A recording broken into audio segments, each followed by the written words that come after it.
આ બેવડી નીતિને ઓળખજો, આ બેવડી સરકારને ઓળખજો।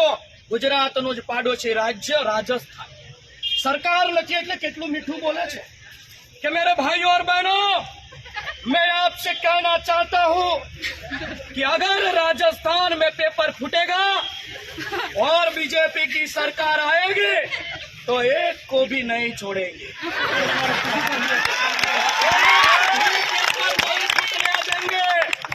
तो आया गुजरात में कोनी गधेड़ाओनी सरकार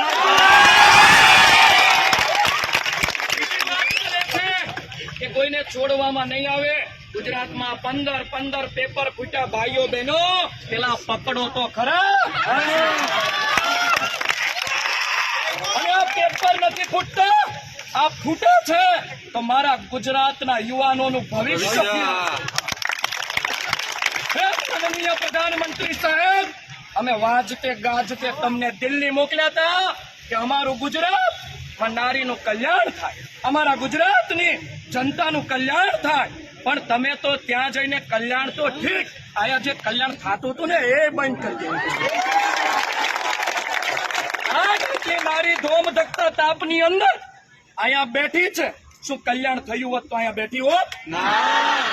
અને તમે એમ કહો છો કે નારી કલ્યાણ, ગાંધીનગરમાં ખુલ્લે આમ તમે જયારે નારીઓને ઢળો છો, તમને નથી દેખાતું ક્યાં ગયું તમારું નારી કલ્યાણ? અને કાઢીને ફેંકી જો। આ કમળ જે છે ને એ કાદવમાં ખીલે એટલે કાદવ જેવું જ હોય, અને કાદવમાં પગ ન મુકાય। આપણે પણ ગંદા થાવી, સામે વાળાને પણ ગંદા કરીએ। ચાલો સાથે મળીને આ રાજકારણને શુદ્ધ કરીએ, કમળથી મુક્ત કરીએ અને કલ્યાણકારી રાજ્યની સ્થાપના કરીએ। વિશેષ નથી કેવું, પણ નારી અહીંયા બેઠા છે ને ત્યારે એના જે કલ્યાણની વાત કરે છે, દોરી નીતિ અપનાવે છે ને એટલે આ પીડા થાય છે।